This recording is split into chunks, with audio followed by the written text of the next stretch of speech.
하나님 말씀은 골로새서 3장 18절에서 4장 6절입니다. 자, 봉독합니다. 아내들아 남편에게 복종하여라. 이것이 주님 안에서 합당한 일이다. 남편들아 아내를 사랑하고 괴롭게 하지 마라. 자녀들아 모든 일에 부모에게 순종하여라. 이것이 주님을 기쁘시게 하는 일이기 때문이다. 아비들아 너희 자녀들을 화나게 하지 마라. 이는 그들이 낙심하지 않도록 하려는 것이다. 종들아 모든 일에 육신의 주인에게 순종하되 사람을 기쁘게 하는 자들처럼 눈가림으로 하지 말고 주님을 두려워하여 진실한 마음으로 하여라. 무슨 일을 하든지 마음을 다하여 주께 하듯 하고 사람에게 하듯 하지 마라. 이는 너희가 주께 유업의 상을 받을 줄을 알기 때문이다. 너희는 주 그리스도를 섬기고 있다. 불의를 행하는 자는 자기의 행위의 대가를 받을 것이다. 주께서는 사람을 외모로 취하지 않으신다. 4장 1절 주인들아 의와 공정으로 종들을 대하여라. 이는 너희에게도 하늘의 주인이 계시다는 것을 알기 때문이다. 기도에 항상 힘쓰고 기도 가운데 감사함으로 깨어 있어라. 또 하나님께서 우리에게 전도의 문을 열어주셔서 그리스도의 비밀을 말할 수 있도록 우리를 위해서도 기도하여라. 나는 이것 때문에 매어 있다.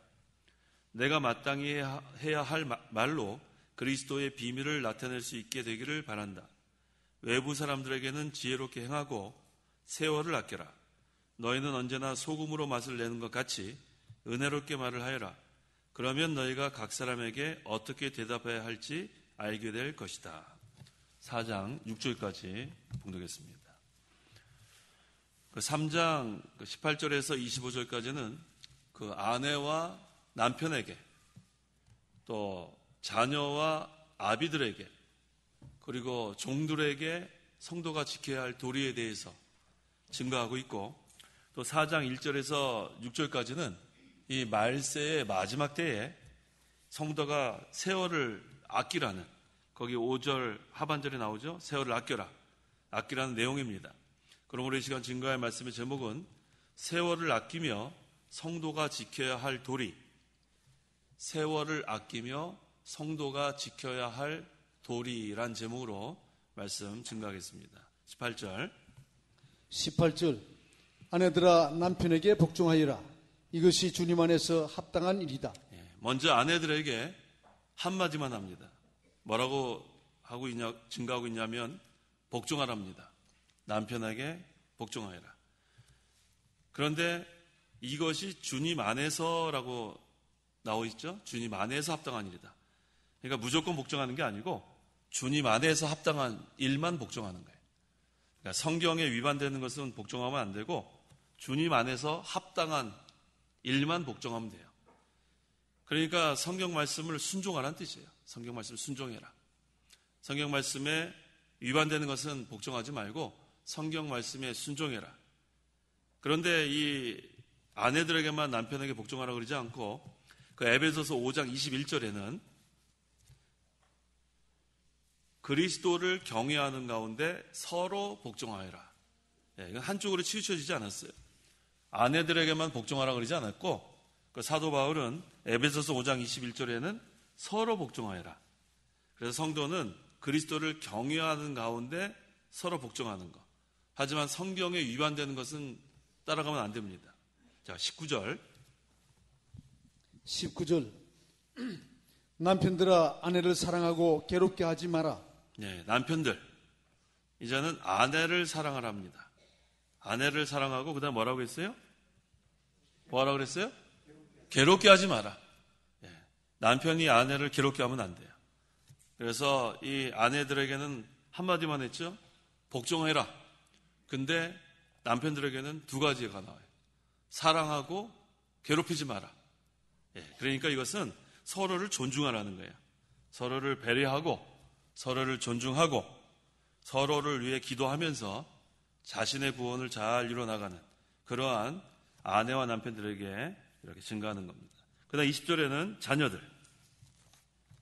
20절 자녀들아 모든 일에 부모에게 순종하여라. 이것이 주님을 기쁘시게 하는 일이기 때문이다. 자녀들은 부모에게 순종하라고 했습니다. 이것도 역시 에베소서 6장 1절에는 주님 안에서가 들어가요. 여기는 없지만 에베소서 6장 1절에는 주님 안에서, 이거 역시 성경을 어긋나는 일에는 순종하지 않아야 되는 거예요. 그래서 우리가 이 순종하는 것, 또 복종하는 것, 이거 우리 성경에서 우리에게 하라고 했는데, 이거 두 가지 다 주님 안에서가 중요한 거예요. 주님 안에서. 성경대로 그 아내는 남편에게 복종하고, 또 그리스도를 경외하는 가운데 서로 복종하고, 그 다음에 또 자녀들은 주님 안에서 부모에게 순종하고, 이것이 주님을 기쁘시게 하는 일이다. 이게 무슨 뜻이냐면 성경대로 하는 거다, 그런 뜻이에요. 성경대로 사는 게 주님을 기쁘시게 하는 일입니다. 그 다음에는 이번에 아비들 21절 아비들아 너희 자녀들을 화나게 하지 마라. 이는 그들이 낙심하지 않도록 하려는 것이다. 네, 아비들에게는 자녀들을 화나게 하지 말라 그랬어요. 이 아버지들이 참, 이게 아버지들이 사회생활하고 스트레스를 많이 받죠. 많이 받아가지고 집에 오면은 좀 부드러운 그런 태도를 가져야 되는데, 조금 하나 걸리면은 화를 내는 경우가 있나 봐요. 그래서 우리 아비들한테는 화나게 하지 마라. 특별히 자녀들, 우리가 자녀들이 그 기대에 미치지 못하면 보통 어떻게 하죠? 부모님들, 자녀들이 좀 성적이 좀 생각지 못하게 잘 안 나오고, 또 이렇게 좀 모든 면이 좀 기대에 미치지 못하면 어떻게 합니까? 그래, 괜찮아, 열심히 해, 잘 될 거야, 그렇게 하죠? 야, 이 녀석아, 넌 공부 평상시 좀 하라니까 말이야. 안 하더니 이럴 줄 알았다고. 아이고, 한심한 녀석, 이랬단 말이에요. 그러면 이 자녀들이 어떻게 될 것 같아요? 뒤에 나오잖아요. 어떻게 될 것 같아요? 21절 하반절에 낙심합니다. 자녀들한테 그만둬야 되겠어요. 우리가 늘 하는 말들 많잖아요. 자녀들에게 함부로 말하면 안 돼요. 함부로. 이 자녀들한테는 항상 책망도 하지만 격려도 해야 돼요. 두 가지를 병행해야 합니다. 무조건 책망만 하면 안 돼요. 넌 누구를 닮아서 이렇게 못하냐? 누굴 닮아요? 누구 닮기나? 부모 닮지 누구 닮겠어요? 근데 보통 우리는 생각 안 하고, 넌 누굴 닮아서 이렇게 그러냐? 우리가 자녀들한테 이렇게 너무나 강하게 하게 되면 이 아이들이 낙심합니다. 그래서 이 아이들을 양육할 때에는 한 가지만 딱 가르치면 돼. 한 가지만. 잠언 9장 10절. 10절. 여호와를 경외하는 것이 지혜의 시작이며, 이것만 가르쳐주면 돼요. 여호와를 경외하는 것이 지혜의 시작이다. 또 1장 7절. 잠언 1장 7절. 7절. 여호와를 경외하는 것이 지식의 시작이나. 네. 여호와를 경외하는 것이 지혜의 시작이고, 여호와를 경외하는 것이 지식의 시작이에요. 아이들 너무 막 공부해라 그럴 거 없어요. 누군 뭐 공부 잘하고 싶지 않은 사람이 누가 있어요? 공부 잘하고 싶은데 공부 잘 하는 사람이 있고 또 못하는 사람이 있는 거예요. 근데 아이들한테 공부에 너무나 이렇게 스트레스 주면 안 돼요. 그렇게 되면 아이들이 삐뚤어 나갈 수 있어요. 어차피 1등은 한 명밖에 못해요. 1등. 그리고 또 공부 잘하는 애는 몇 명 없어요. 근데 그 공부 잘하는 애들은 공부에 재능이 있는 애들이에요. 뭐 머리가 좋던지, 뭐 공부가 너무, 그러니까 제일 우리가 이해를 잘 못하는 애들이 공부가 제일 쉬웠어요. 이런 애들은 전혀 이해를 못하겠어요. 공부가 어렵지 무슨 공부가 제일 쉬워요. 근데 공부가 제일 쉽답니다. 그런 애들을 어떻게 우리가 이기겠어요? 그 다음에 저는 공부가 너무 재밌어요. 도무지 이해할 수가 없는 애들이죠. 근데 이런 아들은 공부를 잘해요. 근데 그런 애들은 많지 않습니다. 그렇다면 어떻게 되는가? 이 자녀들의 재능을 빨리 찾아야 돼요. 자녀들의 재능을 찾아서 공부 잘하는 애들은 공부 잘하는 쪽으로 이렇게 좀 잘해주고, 그 다음에 공부 말고 또 다른 재능이 있을 거 아니에요? 기술 면이나 다른 무슨 예술 면이나, 그러면 그걸 찾아가지고 그 아이들이 그것을 통해서 자기 개발할 수 있도록 그렇게 해주는 것이 부모가 하는 일이에요. 근데 공부 아무리 밤을 새도 했어도 안 되는 애들 자꾸 공부 못한다고 구박하면은 얘 어떻게 살겠어요? 그건 집 나가라는 얘기보다 더 심한 그러한 일입니다. 그래서 우리는 공부 가지고 너무 그렇게 하지 말고 여호와를 경외하는 걸 가르쳐줬어요. 경외하는 거. 여호와를 경외하는 것이 지혜의 시작. 여호와를 경외하는 것이 지식의 시작. 그리고 자기 기대에 미치지 못한다고 해서 아이들이 구박하지 말고. 그래서 아이들이 집에 오면은 마음이 좀 편안해야 돼요. 그래야지 집에 자꾸 있게 되지 자꾸 밖으로 나돌게 돼 있어요. 집에 가면 자꾸 구박하니까 들어가기 싫고. 그러니까 이렇게 집에 안 들어가고 맴도는 애들은 뭔가가 지금 마음에 문제가 있어서 그런 줄 알고 우리가 이 아이들 물론 책망도 해야 돼요. 엄격하게. 잘못한 것은 뭐 눈물나게 책망하지만 책망 후에는 반드시 낙심하지 않도록 안아줘야 돼요. 안아서 위로해줘야 합니다. 내가 너 사랑하기 때문에 그런 거다. 근데 아이들 계속 책망만 하게 되면 삐뚤어 나갈 염려가 있어요. 그게 바로 아비들아 너의 자녀들을 화나게 하지 마라. 여기 지금 아비들아 그랬다고 해서 우리 어머니들 나는 아니지 그러면 안 돼요. 어머니들이 더 무섭다고 더 무서워요. 어머니들이 보통 매를 들지 뭐 우리 아빠들은 말리지 뭐 언제 뭐 그렇죠. 그러니까 이것은 자녀들 양육할 때 한 가지만 뭘 가르쳐야 된다고요? 여호와를 경외하는 것만 가르칩니다. 여호와를 경외하는 것. 그러면 그 아이들은 잘 되게 돼 있어요. 반드시 잘 됩니다. 여호와를 경외하는 것. 그 다음에 종들아 22절에서 24절. 22절 종들아 모든 일에 육신의 주인에게 순종하되 사람을 기쁘게 하는 자들처럼 눈가림으로 하지 말고 주님을 두려워하여 진실한 마음으로 하리라. 무슨 일을 하든지 마음을 다하여 주께 하듯 하고 사람에게 하듯 하지 마라. 이는 너희가 주께 유업의 상을 받을 줄을 알기 때문이다. 너희는 주 그리스도를 섬기고 있다. 자, 이제 종들은 주인에게 순종하랍니다. 종들은 진실해야 돼요. 그래서 항상 자기 일처럼 일하는 종을 주인은 기뻐합니다. 할 수 없이 하는 것이 아니고 자기 일처럼. 자기 일처럼 하지 않는 사람들은 눈가림만 하는 거예요. 자기 할당만 하고 그 다음에는 농땡이 필 수 있어요. 근데 자기 일이면 우리가 눈가림만 하지 않죠. 어떻게 하든지 더 열심을 내고. 그런데 우리가 하나님 앞에서 다 종들이에요. 하나님 앞에서. 그러니까 하나님의 일을 하는 종들은 항상 주인이 시키는 대로만 순종해야 돼요. 앞서가면 안 돼요. 아, 이렇게 하면은 좋아하겠지가 아니에요. 종들은 주인이 하라는 대로만 해야지 허락을 받고 해야지 자기 마음대로 하게 되면 그것은 주인이 기뻐하지 않습니다. 시키는 대로 해야 돼요. 그래서 우리가 하나님의 일을 할 때도 하나님께서 명령하시는 대로 순종하는 게 중요하고 그 다음에 두 번째는 양심을 써야 돼요. 양심. 그냥 시간이나 때우고 그냥 양심 쓰지 않고 우리가 하나님 앞에서 특별히 믿는 자에게는 신앙 양심이 있습니다. 선한 양심. 그래서 항상 우리가 이 양심 바르게 쓰는 것. 항상 이 믿음과 선한 양심은 갈라놓을 수가 없어요. 믿음과 선한 양심을 가지고 있어야 되고 이 선한 양심을 버리게 되면 그 다음에 믿음에 대해서는 파선하는 거라고 했어요. 그래서 반드시 이 양심 쓰는 거 그거 잘해야 되고 그 다음에 세 번째가 죽도록 충성하는 거예요. 죽도록 충성하는 거. 하나님께서 우리에게 요구하시는 게 바로 이겁니다. 맡긴 자에게 구할 것은 충성이다. 그래서 종은 주인이 하라는 대로 할 것. 두 번째는 양심을 바르게 쓸 것. 세 번째는 죽도록 충성할 것. 그러면은 그 종을 주인이 사용합니다. 그래서 우리가 하나님 앞에서 이 세 가지를 잘해야 돼요. 하나님 말씀대로 순종할 것, 양심 바로 쓸 것, 그 다음에 죽도록 충성하는 것. 그러면 하나님께서 기뻐하십니다. 그다음에 25절에는 불의를 행하는 자는 자기의 행위의 대가를 받을 것이다. 주께서는 사람을 외모로 취하지 않으신다. 하나님은 의의 하나님이라고 했어요. 시편 4편 1절 읽어보세요. 시편 4편 1절. 1절 나의 의의 하나님 내가 부를 때 응답하소서. 네, 나의 의의 하나님 내가 부를 때에 응답하소서. 하나님은 의의 하나님이기 때문에 불의한 자들은 하나님을 부를 수가 없어요. 나의 의의 하나님, 이게 다윗이 고백하는 건데 나의 의의 하나님. 그래서 우리가 예수님을 믿음으로 의롭다함을 받았기 때문에 하나님을 부를 수 있는 거예요. 하나님은 의의 하나님이기 때문에 의롭다함 받은 자들만 하나님을 부를 수 있어요.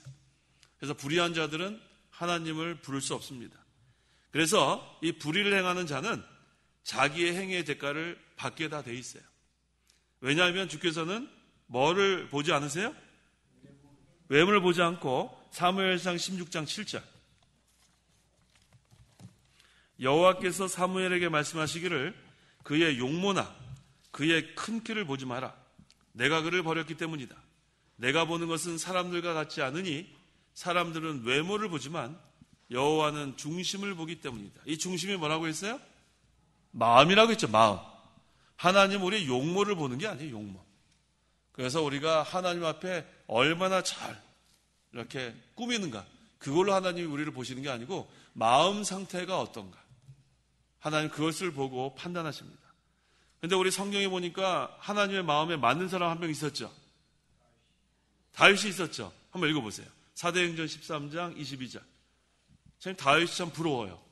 하나님 마음에 맞는 사람이라고 성경에 나와 있는 구절이 있단 말이에요. 사도행전 13장 22절. 22절. 그를 패하시고 그들을 위하여 다윗을 왕으로 세우시면서 그에 대하여 정언하여 말씀하시기를 이새 아들 다윗을 만나니 내 마음에 맞는 사람이다. 그가 내 모든 뜻을 행할 것이다 라고 하셨다. 참 부럽죠. 하나님께서 내 마음에 맞는 사람이다. 누구요? 다윗을 그렇게 말씀하셨어요. 자, 그럼 어떻게 했길래 다윗이 하나님 마음에 맞는 사람일까? 이게 중요한 거예요. 우리도 하나님 마음에 맞고 싶죠?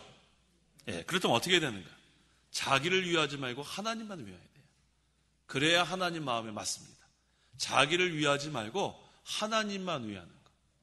이게 하나님 마음에 맞는 사람이에요. 두 번째는 하나님의 말씀 순종하는 사람이에요. 말씀을 생명과 바꿀 수 있는 사람. 순교자.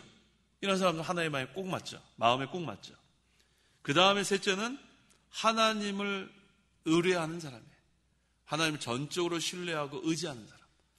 그런 사람 하나님 제일 기뻐하십니다. 그래서 이제 우리도 하나님 마음에 맞는 사람이 될 수 있어요. 다윗을 언제까지 부러워하겠어요? 다윗은 구약시대 사람이에요. 구약시대. 앞으로 오실 그리스도를 바라보면서 신앙생활하는 다윗도 하나님 마음에 맞는 사람인데 우리는 벌써 얼마나 많은 진리를 깨닫고 지금 살고 있는데 왜 우리가 마음에 맞는 사람이 되지 못하겠어요? 자, 하나님 마음에 맞는 사람은 어떤 사람이 될 수 있어요? 자기를 위하지 않고 하나님만 위하는 사람. 그러니까 모든 것의 우선순위를 하나님 나라, 하나님 의. 다윗이 그래서 하나님 마음에 맞는 거예요. 그 왕국, 하나님의 왕국을 우선시했기 때문에. 두 번째는 하나님 말씀 순종하는 것. 그래야 하나님 마음에 맞습니다. 세 번째는 하나님을 의뢰해야 돼요. 의뢰. 신뢰하고 의지하고 그러면 하나님께서 마음에 맞는 사람이라고 우리에게도 할 수 있습니다.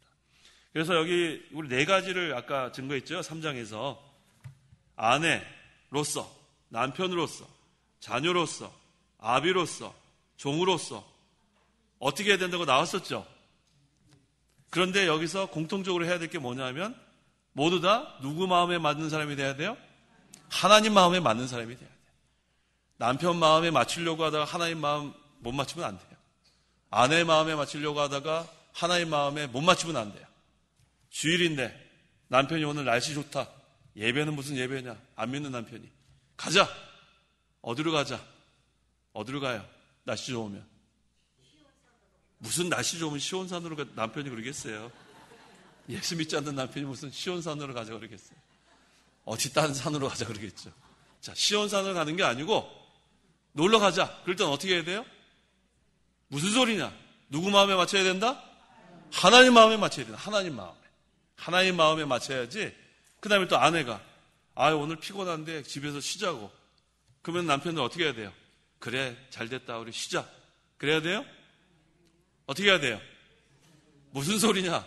하나님 마음에 맞춰야 된다. 예, 그래서 우리는 남편이나 아내나 자녀나 뭐 전부 다 누구 마음에 맞춰야 돼요? 하나님 마음에 맞춰야 돼요. 그러면 성공입니다. 사람 마음 맞추다가 하나님 마음 맞춰드리지 못하면 그건 실패예요. 그걸 항상 우리 기억하면 돼요. 오늘 여기서 제일 중요한 게 바로 그거예요. 성도의 도리는 하나님 마음에 맞는 성도. 하나님이 원하십니다. 자, 4장 1절로 넘어가서 1절. 1절. 주인들아 의와 공평으로 종들을 대하여라. 이는 너희에게도 하늘의 주인이 계시다는 것을 알기 때문이다. 자, 이번엔 주인입니다. 자, 지금 아내, 남편, 자녀, 아비, 종이 지켜야 할 도리. 그 다음에 이번에 주인이 종에게 지켜야 할 도리는 무엇인가? 이것은 윗사람이라도 하나님 앞에 책망받지 않도록 해야 한다는 거예요. 윗사람이라도. 보통 윗사람이 함부로 이렇게 대할 수 있어요. 그렇게 하면 안 된다는 거예요. 의와 공정으로, 공정하게, 또 의와 공평으로, 공평하게 이렇게 대하라는 겁니다. 그 이유가 뭐냐면 이는 너희에게도 하늘의 주인이 계시다는 것을 알기 때문이다. 아무리 제일 높은 사람이라 해도 그 위에는 하늘의 주인이 계시다는 거예요. 아무리 높아도 더 높은 하나님이 계시다는 거예요. 그러니까 항상 하나님 앞에 우리가 바로 하면서 또 아랫사람에게도 이렇게 대해주라는 그런 말씀입니다. 자, 2절. 2절. 기도에 항상 힘쓰고 기도 가운데 감사함으로 깨어있으라. 네, 기도에 항상 힘쓰고 기도 가운데 감사함으로 깨어있어라. 기도를 항상 힘써야 되는데 항상 기도할 때는 감사함으로 깨어있어야 합니다. 항상 기도하는 게 맞는데 기도할 때마다 감사해야 돼요. 감사. 우리가 감사를 좀 해야 됩니다. 감사. 우리 감사할 게 너무 많아요. 감사할 게. 뭐 얼마나 많은지 몰라요. 감사할 게. 그런데 감사하지 못하면 안 돼요. 그 다음에 또 기도할 때는 졸면 안 됩니다. 졸고 잠자고. 그래서 기도할 때는 항상 기도하는 거 맞는데 기도 가운데 감사함으로 깨어있는 거. 이게 참으로 중요합니다. 왜 깨어있어야 되냐면 이 마귀가 자꾸 기도 시간을 빼앗으려고 해요. 뭐가 그렇게 바쁜지.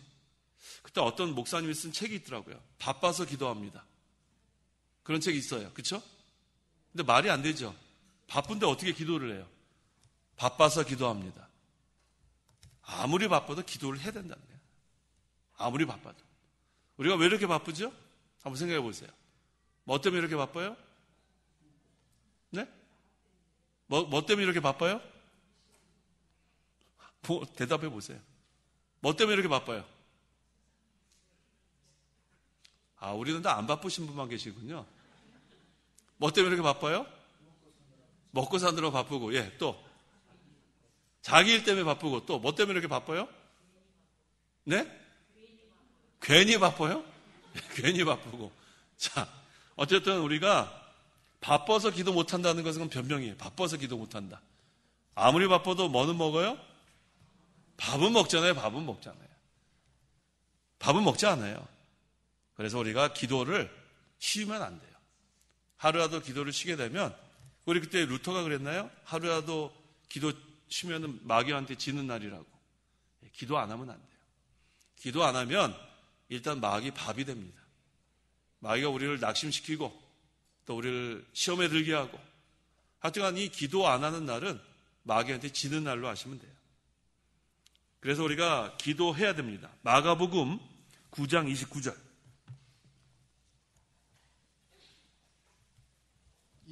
29절.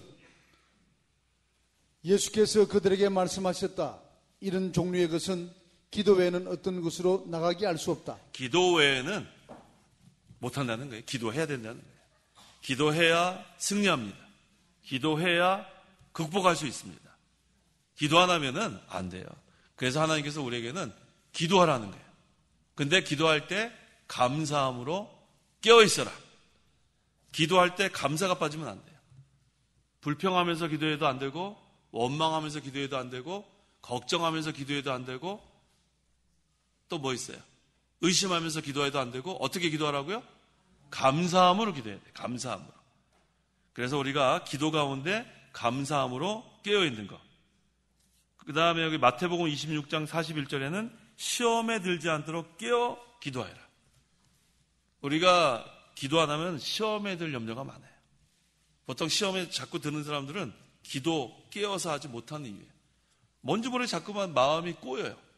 사람이 이거 꼬이면 안 돼요. 자꾸 풀어야 돼요. 오해는 풀어야지 자꾸만 혼자서 시험에 들면은 자기한테는 신앙에 유익이 없습니다. 그래서 시험에 들지 않도록 깨어 기도하는 것 중요합니다. 그 다음에 3절. 또 하나님께서 우리에게 전도의 문을 열어주셔서 그리스도의 비밀을 말할 수 있도록 우리를 위해서도 기도하리라. 나는 이것 때문에 매여 있다. 자, 전도의 문을 하나님께서 열어주십니다. 여러 가지 문이 있죠. 하늘의 문, 전도의 문, 공효의 문, 뭐 여러 문이 있어요. 근데 이 문은 하나님이 열어주십니다. 이 마지막 문이 뭐냐 하면 예수님 재림하실 때 하늘 문이 탕 닫히면 그 다음에 열자가 없는 거예요. 아무리 주여 주여 해도 그 다음에는 못 들어갑니다. 그래서 그 하늘 문이 닫히기 전, 지금이 구원의 날이고 은혜의 때인 줄 알고 지금은 아직도 기회가 있어요. 지금은 하나님이 지금은 전도의 문을 열어주셨습니다. 지금 전도할 때예요. 어저께 화요일날 전도 나오셨죠? 예, 전도. 보니까 오늘 날씨가 상당히 좋죠? 날씨가 좋아요. 주일도 좀 날씨가 좋아야 될 텐데 미세먼지 좀 없고. 오늘 뭐 미세먼지도 없고 얼마나 공기가 좋은지 몰라요. 비가 와서 그런가요? 내일도 비 온대요? 우리 내일 나무 심어야 되는데. 예. 장로님, 나무 비 와도 심을 수 있죠? 아, 나무 더 잘 산대요. 그러니까 내일 비 와도 나무 심으러 가는 거죠? 예. 자, 우리가 전도해야 됩니다. 전도하고 그 다음에 하나님께서 문을 열어주실 거 믿고 나가야 돼요. 우리 혼자서는 한 사람도 믿게 할 수 있는 힘이 없어요. 하지만 하나님께서 전도의 문을 열어줄 것을 믿고 나가는데 가서 뭐를 말하냐면 그리스도의 비밀을 말합니다. 그리스도의 비밀이 뭐예요? 복음이에요, 복음. 하나님께서 전도의 문을 열어주시면 그 다음에 우리는 그리스도의 비밀을 말하는 거예요. 이 비밀이 바로 복음입니다. 이것 때문에 지금 그 사도 바울은 감옥에 갇혀 있는 거예요. 그래서 뭐라 그랬어요? 이것 때문에 매어 있다. 복음을 전하다가 지금 사도 바울은 감옥에 갇혀서 이 서신을 고린도 교인들에게 쓰고 있어요. 그래서 옥중 서신이라고 하죠. 감옥에서 쓴 서신. 네 가지가 뭐예요? 에베소서, 빌립보서, 골로새서, 빌레몬서. 그래서 여기 지금 사도 바울이 감옥에서 쓰고 있다는 증거가 나오는 거예요. 나는 이것 때문에 매어 있다. 그래서 우리를 위해서도 기도하여라. 이 사도 바울이 그 당시로 하면 교육자죠. 교육자를 위해서 기도해 주는 거. 이거 참 잘하는 겁니다. 4절. 4절. 내가 마땅히 해야 할 말로 그리스도의 비밀을 나타낼 수 있게 되기를 바란다. 네. 그래서 그리스도의 비밀을 나타내야 된다고 했어요. 그리스도의 비밀이 뭐예요? 복음이에요, 복음. 복음을 우리가 잘 증거할 수 있도록 교육자를 위해서 기도해 주는 것. 이게 필요하고. 우리 5절 같이 한번 읽어볼까요? 5절. 시작. 외부 사람들에게는 지혜롭게 행하고 세월을 아껴라.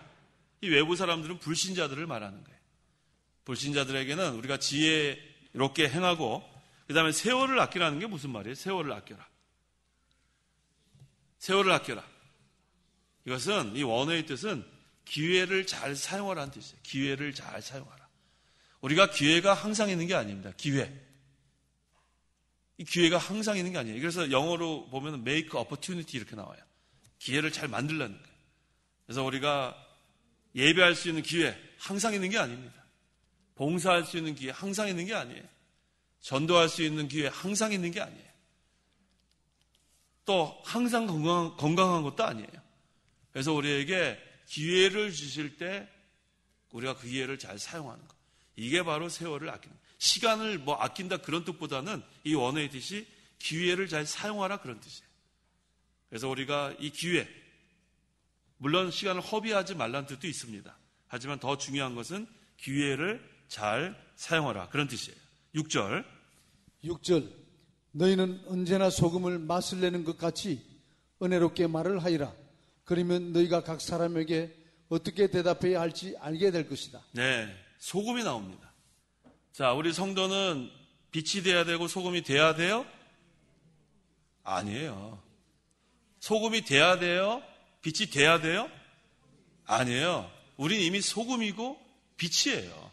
소금이 되려고 애를 쓰거나 빛이 되려고 애를 쓰는 게 아니고 이미 우리는 소금이고 빛입니다. 그 다음에 소금의 역할을 하면 되는 거예요. 이미 우리는 소금이라고 했죠. 너희는 소금이고 빛이다. 자, 소금은 어떤 역할을 하죠? 맛을 내죠, 맛을 내. 소금이 어떤 맛을 내요? 짜죠. 소금이 짭니다. 근데 짜려면 어떻게 되냐면 소금이 일단 녹아야 돼요. 소금이 녹지 않으면 짠맛을 낼 수가 없어요. 이 녹는다는 게 뭐냐면 희생한다는 거예요. 희생한다. 우리 전부 다 소금이에요. 이미 다 소금인데 맛을 내려면은 녹아져야 돼요. 녹아져야지 맛을 내지 뭐 가만히 이 소금 자체로는 맛을 못 냅니다. 두 번째는 또 소금은 부패를 방지하죠. 그래서 오랫동안 이런 무슨 뭐 생선 같은 거 소금 이렇게 해놓고 항아리 이런 데 넣어놓고 이러면은 좀 오래 갈 수 있어요. 부패를 방지하는 거. 또 소금이 또 어떤 역할을 하죠? 맛을 내고 또 부패 방지하고 또 뭐 있어요? 소금 우리 어머니들 소금 많이 쓰잖아요. 무슨 치료합니까? 이 아플 때요? 이 아플 때? 글쎄 확실히 모르겠는데 누가 아세요? 이 일을 어떻게 합니까? 소금으로? 각을 목 아플 때 진 목사님 목 아플 때래요. 목 아플 때. 예. 목 아플 때 이렇게 소금물로 이렇게 각을 하면은 맞아요. 그런 것도 있고. 자, 근데 소금이 또 어떤 역할을 하냐면 부드럽게 합니다. 부드럽게. 우리 김장할 때 그렇죠? 배추 이렇게 어느 정도 이렇게 뿌려 넣으면은 이게 부드러워져요? 어느 정도 하면? 여기 김장 전문가들이 좀 대답해 보세요. 소금을 뿌려 놓으면 어느 정도 해야지 이게 좀 부드러워져요? 네? 소금이 녹는데 어느 정도 시간이 걸려요? 4시간이요? 4시간 걸리네, 4시간. 부드러워지려면. 하지만 이 소금이 부드럽게 만드는 역할은 분명히 하네요. 그렇죠? 자, 그러면 여기 다시 돌아와서 너희는 언제나 소금으로 맛을 내는 것 같이. 아까 맛을 내려면 소금이 어떻게 된다고요? 녹아져야 돼요. 희생을 가리킵니다. 우리가 희생해야지만 맛을 낼 수 있고 그 다음에 부드럽게 만들 수 있다 그랬죠. 한 4시간 정도 걸린답니다. 그래서 우리가 은혜로운 말을 해가지고 항상 부드럽게 돼야 돼요. 모든 관계가 부드러운 관계가 돼요. 뻣뻣하면 안 돼요. 제가 오래전에 그 예화 하나 들었잖아요. 제가 영국에 있을 때 김치 먹고 싶어가지고. 기억나세요? 기억 안 나서 참 잘 됐어요. 또 얘기해야 되겠다. 김치를 먹고 싶어가지고 김치는 없고 그래가지고 중국 마켓에서 배추를 사다가 이제 기억나죠? 배추를 사다가 소금에 절이면 된다고 들은 게 있어가지고 소금을 있는 대로 막 했어요. 아까 4시간이라 그랬죠? 일주일 지났는데도 안 부드러워져. 일주일 지났는데도. 어떻게 된 배추인지. 그래서 결국은 배추 씹어 먹었어요. 얼마나 짜든지 몰라요. 자, 그런 배추가 있더라고요. 뻣뻣하면 안 돼요. 뻣뻣하면 안 돼요. 뻣뻣하면 안 되죠? 부드러워져야 돼요. 그래서 우리는 은혜를 끼치는 사람이 돼야 돼요. 은혜를 끼치는 사람. 자기가 먼저 부드러워지고 온유한 마음을 가지고 그 다음에는 사람에게 은혜로운 말을 해가지고 부드럽게. 그것이 바로 소금의 역할이에요. 그래서 소금의 역할 3가지로 우리가 보면 될 수 있어요. 맛을 낸다. 두 번째는 부패를 방지한다. 세 번째는 부드럽게 만든다. 우리는 이미 소금이라고 했습니다. 우리 소금이 될 필요가 없어요. 이미 소금인데 소금의 역할을 하는 거예요. 맛을 내려면 희생해야 된다. 그래서 항상 우리는 희생하는 자가 돼야 되고 그럼 맛을 낼 수 있고 그 다음엔 부패를 방지하는 자 그 다음에는 자기도 먼저 온유해지고 또 화평케 하는 자가 돼요. 그래서 우리가 화평하게 하는 사람들 영어로 뭐라고 했어요? 피스메이커가 돼야 돼요. 피스메이커. 피스메이커 항상 기억하세요. 피스메이커. 네, 화평케 하는 자. 그래서 결국은 하나님의 나라가 이루어져야 돼요. 하나님의 나라는 평화의 나라예요. 평강의 나라. 뻣뻣한 사람이 있으면 안 돼요. 뻣뻣한 사람이 있으면 안 돼요. 그래서 마지막 때에 우리는 세월을 아끼면서 아까 여러 가지 할 도리들을 증거했죠? 그런데 여러 가지 아내, 남편, 자녀, 아비, 종, 주인 궁극적으로 누구의 마음에 합해야 돼요? 하나님 마음에 맞는 사람이 돼야 돼요. 하나님 마음. 사람 마음 맞추다가 하나님 마음 못 맞추면 그거 안 돼요. 그래서 그게 바로 결론입니다. 하나님 마음에 맞는 사람이 되고 그 다음에 세월을 아낀다는 것이 무슨 뜻이에요? 기회를 사용하라는 게 기회를 사용해라. 항상 기회가 있는 게 아니에요. 그래서 항상 기회가 있는 게 아닌 줄 알고 기회를 사용하고 그 다음에 소금과 같이 맛을 내고 부패를 방지하고 부드럽게 만드는 것. 그러려면 자기가 희생하고 또 자기 마음이 온유해져야 합니다. 기도하시기 바랍니다. 기도하겠습니다. 하나님 아버지 감사합니다. 우리를 사랑하셔서 독생자 예수를 이 땅에 보내주시고 우리를 죄 가운데서 구원하여 주신 하나님의 은혜와 사랑을 참으로 감사합니다. 이제는 말세의 마지막 때가 되어서 우리가 기도하지 않으면 마귀의 밥이 되고, 기도하지 않으면 시험에 들게 되고, 기도하지 않으면 낙심하고, 하나님의 말씀을 우리가 순종할 수 없고, 기도해야 할 수 있겠사오니 항상 기도하는데 기도 가운데 감사함으로 깨어 있으라 했사오니 항상 깨어 기도하는 저희 모든 성도들에게 도와주시고, 또 여기 여러 가지 성도의 도리를 가르쳐 주셨는데, 우리가 사람의 마음 맞추다가 하나님 마음에 맞지 않는 어리석은 자가 되지 아니하고 다윗과 같이 하나님 마음에 맞는 그러한 성도가 되기를 원합니다. 나를 위하지 말고 하나님만 위하고 하나님 말씀에 순종하고 하나님을 전적으로 의뢰함으로 하나님 마음에 맞는 저희 모두가 될 수 있도록 역사하여 주옵소서. 또 세월을 아끼라고 했습니다. 우리에게 하나님께서 좋은 기회를 주셨는데 이 은혜의 때, 이 구원의 날에 우리가 기회를 헛되이 허비하지 말고 기회를 사용하는 지혜로운 성도가 될 수 있도록 역사하여 주옵소서. 또 소금과 같이 우리가 맛을 내는 성도가 되기를 원합니다. 그러려면 노가지라고 했사오니 우리가 항상 희생하고 또 부패를 방지하기 위해서 항상 진리에 굳건히 서고 또 항상 우리가 부드러워지라고 했사오니 우리 마음이 온유해지고 또 다른 사람들에게 은혜로운 말을 하고 항상 우리가 피스메이커가 되어서 화평을 이루는 역할을 잘 감당할 수 있도록 도와주시옵소서. 예수님의 이름으로 기도하옵나이다. 아멘.